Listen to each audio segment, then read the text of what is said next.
Eu sei que vocês aí de casa estavam com saudades dos nossos Em Pautas gravados no estúdio e hoje a gente trouxe um pedacinho do que a gente já fazia, mas em um cenário diferente. Tenho certeza que o assunto é muito importante, que vocês devem prestar bastante atenção. A gente sabe que esse período de pandemia trouxe inúmeros problemas, mas além da saúde física, como é que fica a saúde mental nesse período tão complicado? Eu vou falar um pouquinho sobre isso com a doutora Fabiana Neri, que é psiquiatra e é a nossa entrevistada no Em Pauta de hoje. Doutora Fabiana, tudo bem? Tudo bem, João. E você? Estamos levando, né? Tá difícil para todo mundo, mas estamos levando. Para a gente começar nosso bate-papo, saiu uma pesquisa, né, da Associação Brasileira de Psiquiatria entre os profissionais da área e foram apontados alguns dados interessantes. Antes de eu falar, eu queria que a senhora falasse um pouquinho sobre como tem sido esse período para a senhora como psiquiatra, né? Realmente há um agravamento nos quadros de saúde mental por conta desse período de pandemia? João, sem dúvida nenhuma, a saúde mental é uma área que a gente está muito atento nesse momento, pela questão do isolamento, pela questão do confinamento. Então a gente tem efeitos aí paradoxais, né? A gente vai ter consequências porque as pessoas estão distanciadas, mas a gente também vai ter consequência porque as pessoas estão dentro de casa e às vezes convivendo muito tempo. Então, sem dúvida nenhuma, a área da saúde mental vai ter um impacto por conta dessa modificação aí dos padrões de relacionamento, das questões relacionadas às dificuldades de lidar com coisas que antes não existiam. Sem dúvida. Mas uma coisa muito interessante, a gente não tem estudos ainda para comprovar, porque é tudo muito recente, é tudo muito novo.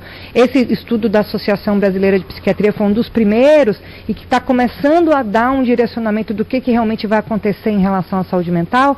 Mas ontem, numa reunião clínica virtual, que a gente tem feito com colegas, a gente estava discutindo exatamente isso, o que a gente tinha percebido na nossa prática clínica. E tem um fenômeno muito interessante, que é os pacientes que estavam em tratamento regular e que tinham tido doenças graves, como ansiedade, como depressão, mas que estavam tratados e em acompanhamento regular, estão muito bem durante essa pandemia. Estão reagindo bem à situação, não pioraram seus sintomas, estão lidando bem com situações que outras pessoas até sem transtornos mentais não estão lidando tão bem, e eles estão muito tranquilos em casa e seguindo as recomendações. Pacientes que ou tinham interrompido o tratamento ou estavam fazendo o acompanhamento de forma irregular, tiveram um agravamento dos seus sintomas. Então isso só demonstra o quanto o acompanhamento regular é importante para proteger o paciente. E não só isso, é demonstrar também para os pacientes que, independente do que vier, eu brinco com meus pacientes que até uma pandemia mundial pode vir, se você estiver bem, se você estiver tratado, se você tiver em acompanhamento, dificilmente você vai ter uma piora dos seus sintomas. Aproveitando esse gancho, né, da fala da senhora, eu vou trazer aqui os dados que foram apresentados pela Associação Brasileira.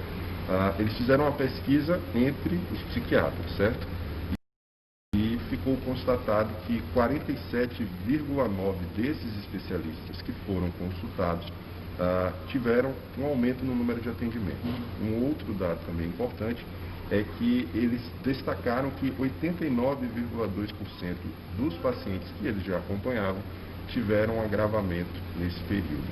A gente sabe que o isolamento social e a saúde mental não é uma combinação muito boa, né? Como é que funciona isso, né, na cabeça de uma pessoa que tem algum problema? O que pode ser potencializado? A gente tem que entender aí os diversos tipos de patologia.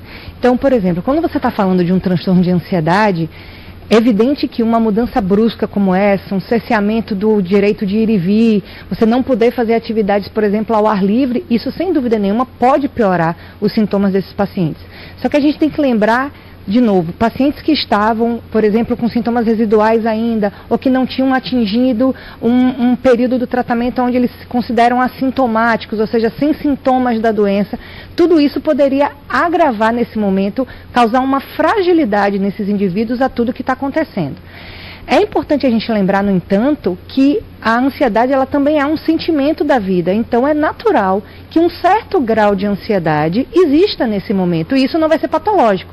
Então, a gente saber diferenciar o que é uma piora de sintoma que já existia, o que é o início de um sintoma novo, e isso eu acho que é o grande marco desse período, é a gente estar atento a pessoas que não tinham nenhum tipo de transtorno, não tinham sintomas leves, e agora esses sintomas leves que não davam prejuízo no passado começam a atrapalhar a vida desse indivíduo.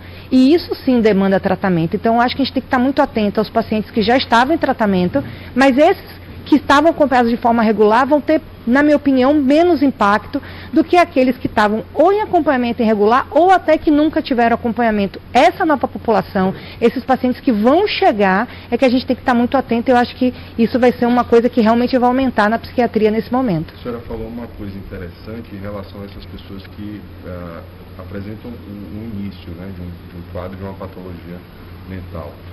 Como é possível perceber esses sintomas? A pessoa mesma, ela tem a capacidade de identificar alguma mudança no seu comportamento e a partir daí ter a possibilidade de dar um diagnóstico positivo para um desses problemas? Sem dúvida. Não só a pessoa pode identificar e perceber o seguinte: qual é a principal questão que a gente observa?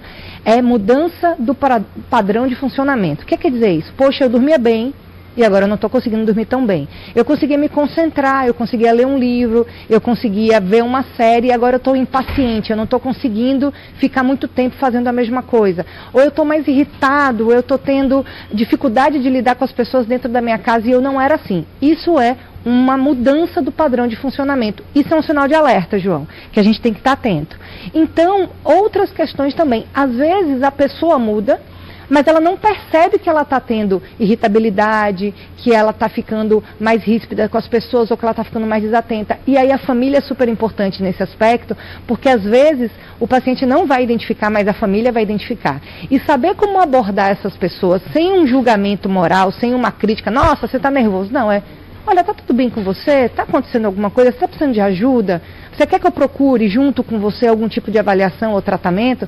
Então, tanto a pessoa pode identificar o que ela está sentindo, mas a família também tem um papel muito importante, não só na identificação dessa alteração ou de um possível transtorno que possa estar surgindo, ansiedade, depressão, alteração de humor, fobias.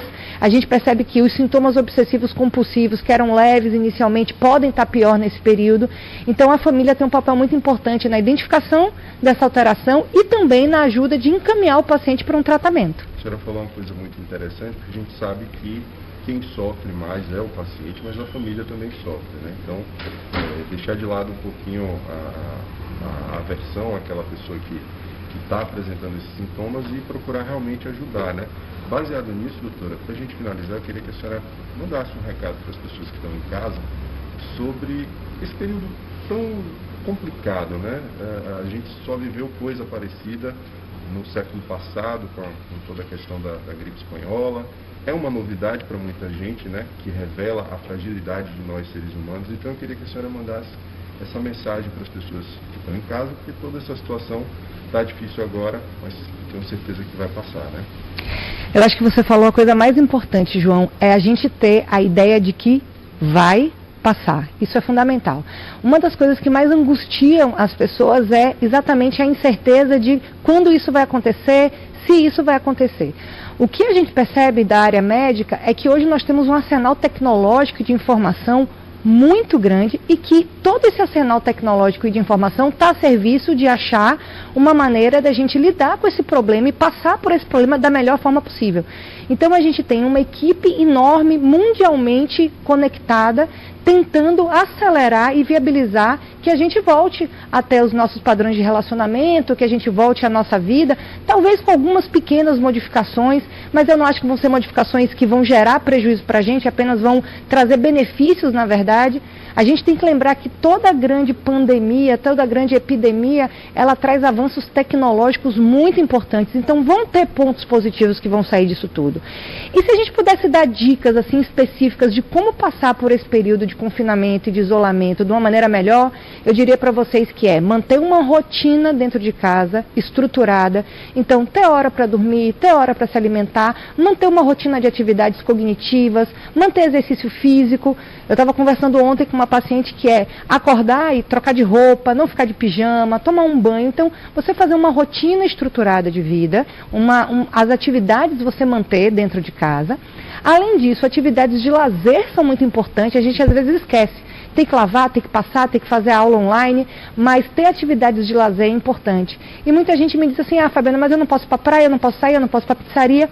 Então é hora da gente descobrir novas formas de prazer dentro de casa. Jogos de tabuleiro, televisão, fazer jogos interativos, cozinhar junto com a família. Então talvez a gente redescubra aí várias questões relacionadas a prazer, a entretenimento, a estar mais junto com as pessoas que a gente ama. Então, uma rotina estruturada, manter as atividades de lazer, preservar bastante sono e alimentação é uma das maneiras da gente passar por essa fase que vai passar, mas a gente passar de uma maneira melhor, com menos prejuízo. Usar a mente para também ampliar a criatividade nesse período tão complicado, né, doutora? Sem dúvida. Eu agradeço a senhora pela entrevista. Sei que o pessoal de casa já estava com saudade das nossas entrevistas no estúdio, a gente deu um jeito aqui. E eu espero conversar com a senhora em uma outra ocasião, quem sabe uma melhora desse quadro que o mundo tem vivido, né? Esse foi o nosso Em Pauta de hoje e agora vocês continuam com a programação do CNT.